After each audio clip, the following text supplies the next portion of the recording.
Silver! Away! A fiery horse with the speed of light, a cloud of dust, and a hearty hi-yo, Silver, the Lone Ranger.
In the early days of the western United States, there was no adequate system of courts, and many times when one of the frontier towns was aroused by a crime, they took the law in their own hands.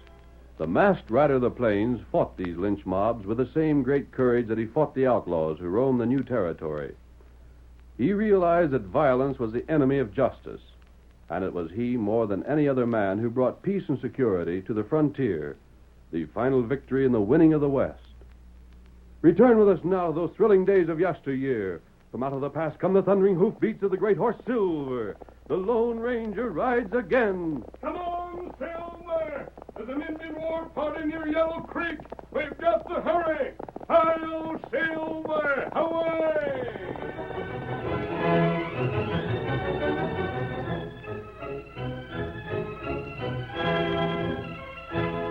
The Lone Ranger and his faithful Indian companion Tonto were following a trail west of the town of Springdale when they drew their great horses to a halt beside the ashes of a campfire. Silver Scout. Oh, boy. Hey, we're heading for Springdale, Tonto. There's no doubt of it now. That's right. How old would you say these ashes are? Maybe 8, 10 hours. I'd say about the same. That means even the man on foot will reach town long before we can catch up to him if he continues on after dark. Kimasabe, this is one of the strangest trails we've ever followed. It heaps strange. Look at the prints made by the man on foot when he left this camp. They were made before the fire died out. That indicates he built the fire, then left without bothering to put it out. The last campfire we came to was the same way. The others, however, had been carefully covered over with earth. Maybe him get tired. Tired and careless. Look at the way he was walking when he left this camp. You can see he was near the end of his strength. That's natural, however. He walked a long way.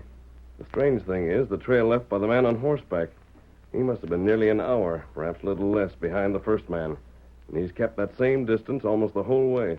Although on horseback, he should have caught up to the man on foot a long time ago. Him not want catch up. He doesn't, that's plain. And I'd like to know why. Maybe we find out. There's no doubt that the man on foot was one of the party of men ambushed near Yellow Creek. 6 dead, and he was the only survivor. The fellow on horseback wasn't with that party, however. We saw where he rode up to the place where the ambush occurred, then took out on the trail of the man walking. One place, it looked as though they must have been quite close together, and the horseman dropped back again. That what trail say? I'm sorry we didn't find this trail in time to catch those fellows. We find them in town, maybe. We'll try. This has got me puzzled, and I won't be satisfied until we've learned the reason for all this. Come, Tonto. We'll be on our way. Steady, old boy. We haven't much further to go now. Ready, Kimasabe? Get him up, Scout. Come on, Silver.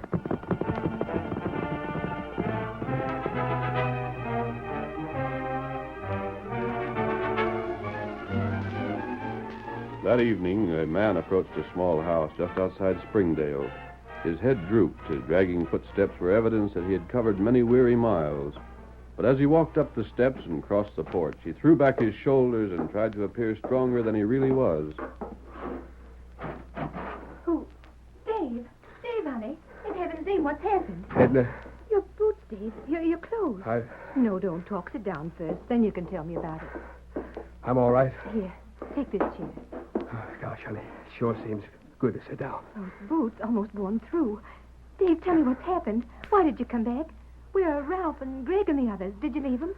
I left them. Dave, something terrible has happened. I know it has. The way you look... Honey, I hope to the Lord I'd never have to see the things I've seen again. You... Pa, I'm so glad to see you. Mama said you wouldn't be home for a whole week yet. Hello, Jenny. There, give your pa a big hug and get right back to bed. It's past your bedtime. But, Pa... Virginia, you heard what your father said. Your ma and me got some things to talk about, honey. See? Uh-huh. Now, give me that hug and go get your beauty sleep. All right, Pa. There. Now, run along. Good night. And close your bedroom door, Virginia. All right, Mama. Now tell me, Dave. It was Indians. Oh, no. Come at us over by Yellow Creek. Honey, we never had a chance. Them sneaking devils was on us. Before we knew there was Indians within 100 miles. Thank the Lord you're alive, Dave. The others? Dead. Every one of them. Oh, Killed within 10 minutes of the first sight we had of them redskins. Killed without hardly a chance to fight back. but you... I don't know how I come out of it alive, honey. The others was all hit, so I tried to play possum, figuring maybe I could fool them murdering heathens. I don't reckon they'd have been fooled much when they started to lifting scalps. But just when I was expecting them to close in, something or other must have scared them off, and, well, anyway, they lit out in a hurry. You don't know what frightened them? I've got a hunch it was nothing at all. It was likely just nervous-like. The redskins around these parts are beginning to learn that white folks strike back mighty fast when they have to. They ain't taking the chances they used to. You must have walked all the way back. They done for our horses, too. Your poor darling. Well, it was a chore, honey. And I savvy now what folks that have been lost on a trail mean when they say they get to imagining all kinds of crazy things. Yes. Why, once, not so far away from where them Indians got us either, I could have swore I heard a horse close by. And I got the blamedest feeling somebody was watching me from cover. Might have been an Indian. Why didn't he finish me off? Could have done it easy enough. Couldn't have been a white man. Shucks, of course it couldn't. A white man would have given me a lift. No, like I said, I was just imagining things is all. You know, Dave, right from the first I was against this trip. But, honey, Springdale ain't no place to keep our savings. I know. And all we aim to do is get to the bank in Millfield. It seems safe enough. 7 of us traveling together and no word of Indians making trouble for the last month. The money. Got it right here. Gold and folding money both. I took what the others had and brought it all back. I near throwed it away a couple of times, honey. Got that heavy while I was walking. But poor Mary. Greg's savings is all she'll have to live on now. And Ralph's folks and Lem's sister. I had to bring it back to him somehow. Dave, I'm proud of you. Oh, it wasn't nothing, honey. Well, I've got to be getting on. Can't be sitting here while there's work to be done. Well, Dave, what are you going to do? Your horse is saddled. I've seen it I outside. had to ride into town for food, but Dave, you can't go out. You're exhausted. What is there you have to do that can't wait till morning? Now, don't make a fuss, honey. You know I got to tell the sheriff about this. I can do that. But you can't do the rest of it, honey. It's up to me to return this cash and to tell the women folks what's happened to their men. No, Dave. No, you've got to stay here. It's my duty to tell them, honey. Ain't nobody else can do that. And they ain't going to thank me for thinking of myself first. Staying home when I ought to be breaking the news to them. Please, Dave. Ain't no use arguing. You're so tired. But, honey, I'm alive, and some of them ain't. But the money, at least you leave that here. Dave, I'd go crazy thinking of you away from me with all that money on you. You know what this town is like. What if someone tried to hold you up? How could you defend yourself as tired as you are? Well, No one will expect you to return the money tonight. Just tell them it's safe here and you'll take it to them tomorrow, or they can call for it. Well, reckon that's good sense of that, honey. Yeah, I'll put it in this drawer. Now, then, that satisfy you, honey? You won't be gone long. Shucks, no. Just do what has to be done and get back. Oh, Dave. Now, you ain't going to start carrying on now, are you? Well, I'm just beginning to realize what you've gone through. If I'd lost you. But you didn't, and you ain't likely to. Now, then, you get to bed yourself, and don't you do no worrying. Well, I'll try not to. That's a good girl. Bye. Bye, darling. Oh, I'm an awful fool. All this money in the house. I wish it wasn't here. It doesn't seem safe, but maybe I'm imagining things like Dave said he did. Oh! Shut up. Mama, what's the matter? Who's that? Virginia, my daughter. Mama, what is it? Tell her to stay where she is. Tell her it's just her pa come back. But I- If you don't, it's going to be just too bad for her, you savvy? It's all right, honey. It's just your father. He forgot something. Can I come on and say goodnight to Pa again? Stay where you are, do you hear? Stay where you are. Well, that's better. What do you want? That cash. You- And I'm going to have it. Make a noise, lady, and it's your kid that'll pay for it.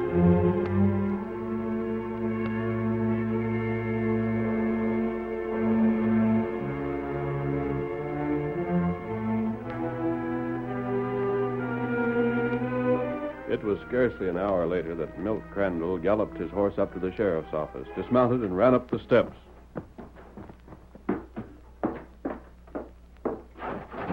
Martin? Oh, it's you, Milt. Sheriff, You look like you've seen a ghost. What's wrong? wait till I catch my breath. Well, It's Mrs. Fulton, Dave Fulton's wife. what about her? She's dead. Dead? You're loco. I wish to heaven I was. Well, blast the talk. How do you know she's dead? And if she is, who killed her? Where is she now? And what is Hold it? on. Give me a chance to talk, will you? Well, hurry up, doggone it. You know we're neighbors to the Fultons. Yeah? Well, just about 10 minutes back, the young'un come running to our place screaming bloody murder. We couldn't get much out of her at first, but when we went to her house, we found her plenty. Go on. There was Mrs. Fulton, Edna, killed, Shot? choked to death. Good Lord. And guess who done it? You found out? Who was the sneaking sidewinder? Dave. No. Twas, I tell you. And, Sheriff, there's the best evidence for it you ever want to have, even if you don't think it likely. What evidence? It's Ginny, Dave's own kid, that says she done it. She says he was the only one in the house tonight. He was home once and come back again. And when the girl called out to her ma, Mrs. Fulton said it was Dave was there. Milt, you come with me. We got to find Dave, and I'm giving you an order. What's that? You don't tell nobody about this till I say you can. We got to keep this hushed up, 'cause the minute the news gets out, there'll be a lynching party in town as sure as you're born. Now, come on.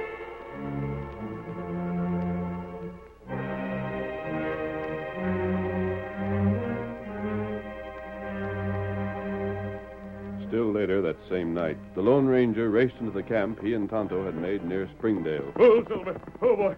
Oh, there. I see you're back already, Tonto. And me got news. And so have I. Tonto, the man who came into town on foot was a fellow by the name of Dave Fulton. Right now he's being held in jail on the charge of murdering his wife. Oh, him do that? Tonto, I doubt it. I could look at Dave when the sheriff captured him. He didn't look like a killer to me. There are some peculiar angles to this case. Dave was found about 5 miles from town. Seemed that he fell from the saddle of the horse he was riding and was stunned. Dave, however, claims he was hit outside his home and doesn't know how he reached the spot where the sheriff found him. Maybe him tell truth. He told the sheriff about the massacre, told how he'd walked all the way to town. And he told her something else. He'd been carrying more than $1,000 on him. That plenty cash. He said he left the money in the house for safekeeping and had gone to inform relatives of the murdered man. Money, however, is missing. What sheriff think? The sheriff maintains that Dave stole the money himself and has hidden it somewhere. Dave was weak after his long trip afoot, and the sheriff thinks that explains Dave's falling from the saddle after hiding the stolen money. Oh. The worst part of it is his own daughter will have to testify against him. It's her word that shows he was in the house. Not bad. Yet I'm wondering if her testimony couldn't be turned into Dave's favor. What you mean? I'll explain later. You said you had news? Me follow fella ride horse. Could you find him? Him heap smart. Him hide trail in town. Maybe Tonto find trail when sun come up. It would be almost impossible to find anyone's trail in town where horses are traveling back and forth all the time. That right. But I've got an idea. We'll act on it first thing in the morning when there's light. In the meantime, the sheriff's keeping the murder, even Dave's return to town, a secret. He fears a lynching. And him right. He is. Moreover, that fact will give us the time we need, and we need every minute we can get. Tonto, I'm certain of this. If we fail, an innocent man will hang.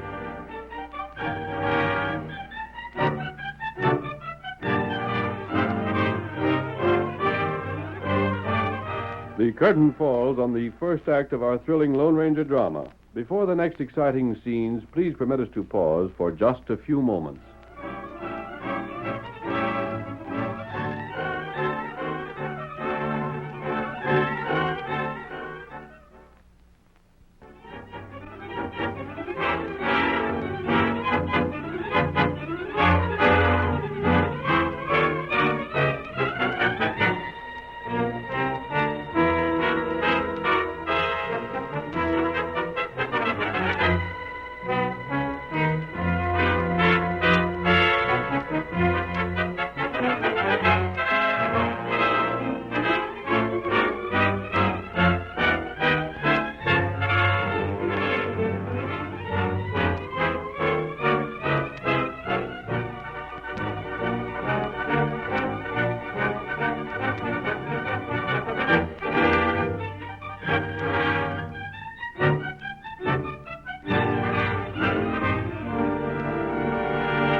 Now to continue our story. The Lone Ranger was certain that Dave Fulton was not guilty of murder, and at daybreak he and Tonto rode to the spot where Dave had been arrested by the sheriff. Then they picked up the trail, and Tonto's keen eyes followed it to the end. Later, when the sheriff arrived at his office, he found himself looking into a gun held by a masked man. An Indian and a short, stocky fellow with a brutal face stood behind the stranger. Don't slap leather, Sheriff. I'm not taking chances. Masked? What in blazes? We've been waiting for you. Open up your office and get inside before anyone comes along. Why, you You're can't... covered. Get in there. I'll fix you fellas for this. Unlock that door. I'll see that Garvey doesn't make a break for it. You watch him. You blasted polecats. Who's this fellow? In with you. He's the man who killed Mrs. Fulton. He's the man who... Hey, how'd you know about that? I know more about it than you do. Sheriff, don't you believe a word this masked fella says. He's trying to frame me, that's all. Him and Dave are in this together. Quiet, Garvey. Don't talk unless I tell you you can. Now, what's this all about? Sheriff, Dave told you someone knocked him out when he left the house. Well, this is the man who did it. Ah, This man followed Dave into town. He knew Dave was carrying a large amount of money. When he saw the opportunity to get it, he acted. Stranger, your story don't hold water. If this hombre followed Dave for the cash, he'd have helped himself to it a long time before they got to Springdale. If you're aiming to get Dave free on a trumped-up story, you'll have to think up a better one than that. Look at this man's holsters. Huh? don't you pay no attention to him, I Sheriff. told you to keep quiet. Well, Sheriff, what do you see? Nothing. That's just it. His holsters are empty. Dave carried a gun with him when he came to town. That's why Garvey didn't attack him. He didn't dare. Sheriff, the masked fella took my guns away from me. Wouldn't surprise me none. I don't care whether you believe me or not on that point. There are still other points that show Dave was innocent. When his own girl testified against him? You think that proves his guilt. I think it proves his innocence. You're talking crazy. Why would Dave have killed his wife? That's easy. He never figured she'd insist on his giving back the cash he wanted to keep for himself. He most likely told her he planned on stealing it, and they got into an argument, and he seen the only thing he could do was to get her out of the way. And you believe he murdered his wife so that she couldn't tell his plans? I do. And why didn't he do something to prevent his daughter from talking? The girl says her mother called out that her father had come back. If Dave was there, he knew this. The death of his wife wouldn't have been enough. His daughter would have to die, too. Say, that's a point I never thought of. Suppose, however, that a stranger had entered the home and forced Mrs. Fulton to tell Virginia it was her father.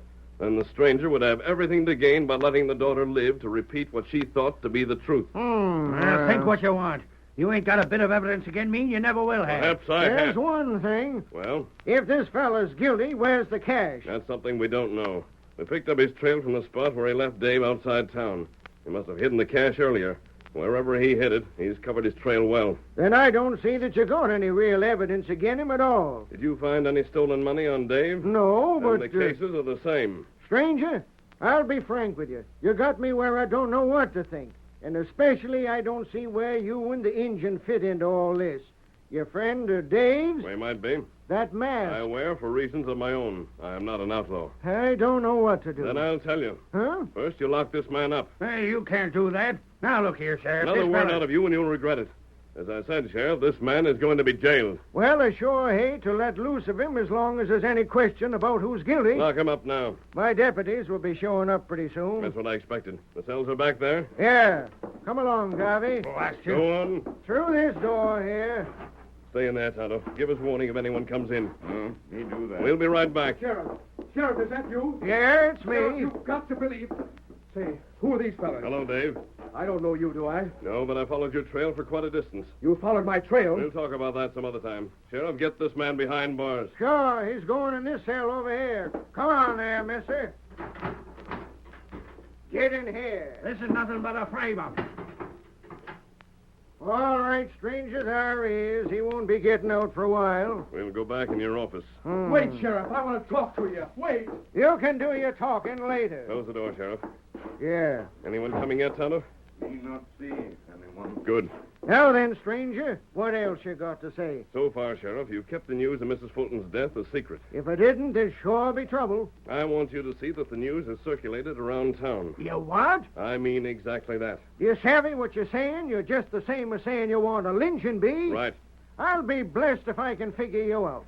First you act like you're on Dave's side, then you act like you want to see him killed. Tell the people in town you have reason to believe Dave and Garvey were in on the killing together. Stranger, you're blind loco to be a mob ready for action so blame fast you won't know what struck. I'm planning on that. Look here, one of them two fellas is guilty, and I'm willing to admit that maybe it ain't Dave. What's more, I wouldn't blame nobody that figured the killer needed stringing up. But I'll be blessed if I want to see an innocent fella killed just to make sure the guilty one gets his. Do you wish to know which one of those two men is really guilty? There ain't nothing I'm wishing for more. Then do as I say and you'll find out.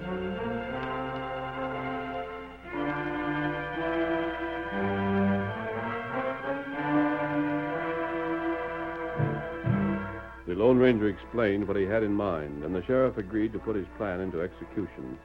He waited until nightfall before circulating the news of Edna Fulton's murder. It spread through town like wildfire. The brutality of the crime enraged everyone. And not a half hour after the first report, a mob had gathered outside the cafe. Urged on by their leaders, the men advanced on the jail, calling for the sheriff's two prisoners.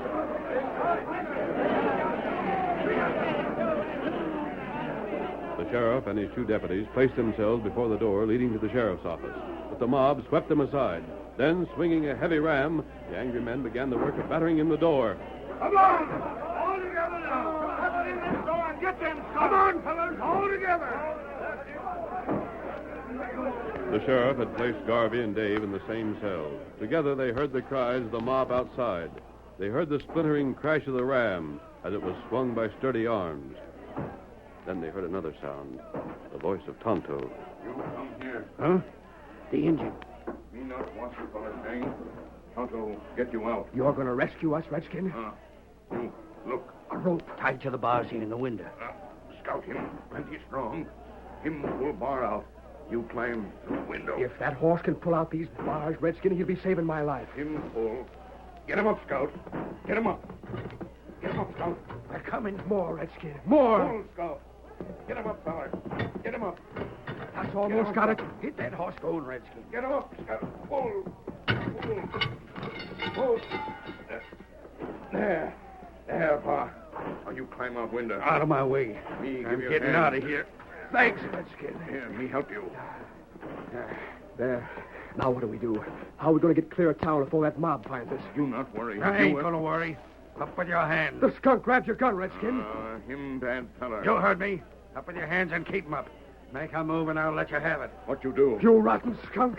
What am I doing? I'm saving my skin. You fellas can worry about yourselves. Steady there. The polecat's taking your horse. That all right. We can't let him get away with this. But you're going to. Now, with a horse like this to ride, I'd just like to see the fella can catch me. Get up, You horse thief. Him do what Tonto want. What? You wanted that skunk to take your horse? Him fall in fat. Him, fella, killing your wife. What's that you said? Him killer. Then that's why neither him or the sheriff would tell me what he was doing in jail. They knew I'd kill him if I got the chance. Now you come. Follow Tonto. That fella not get way. The mob. This way you come.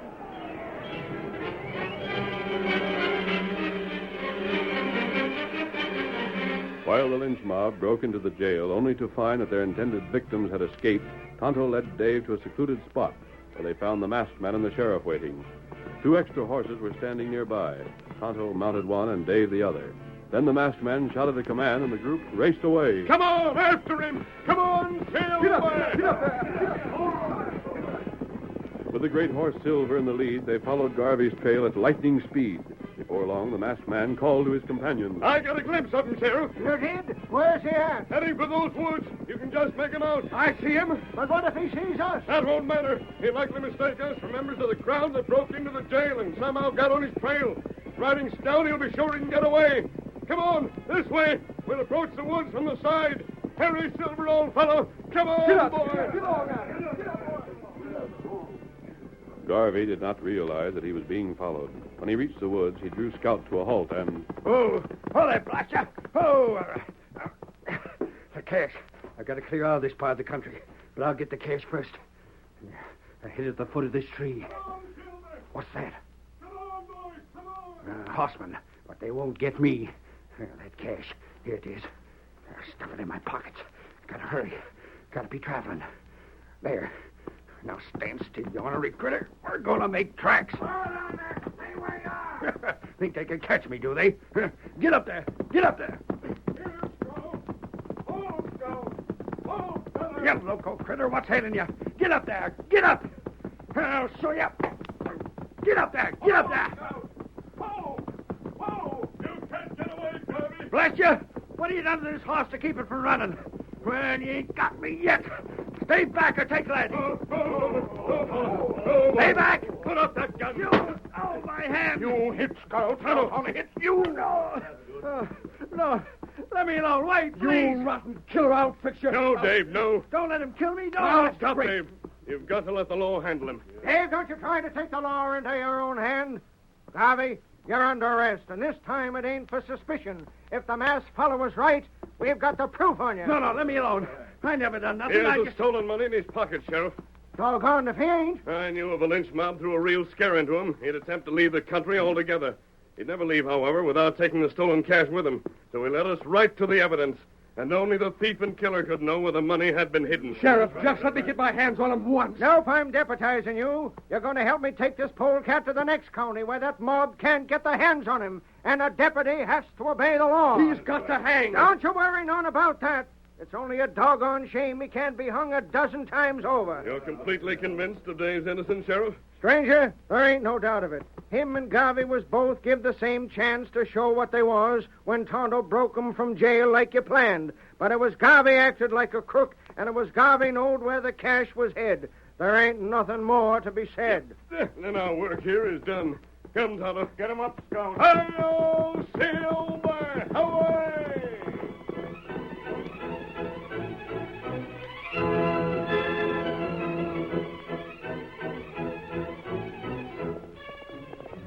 Come on, Silver, old fellow! There's trouble with the Indians in the country ahead!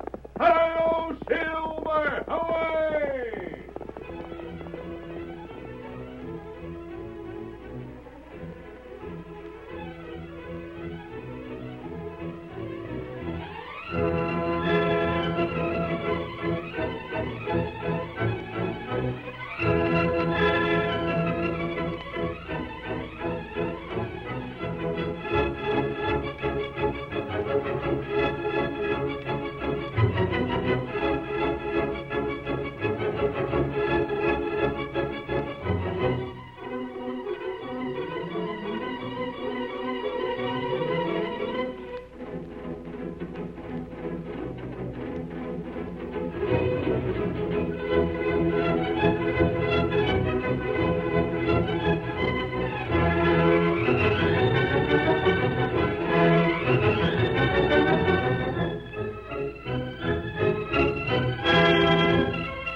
The story you have just heard is a copyrighted feature of the Lone Ranger Incorporated.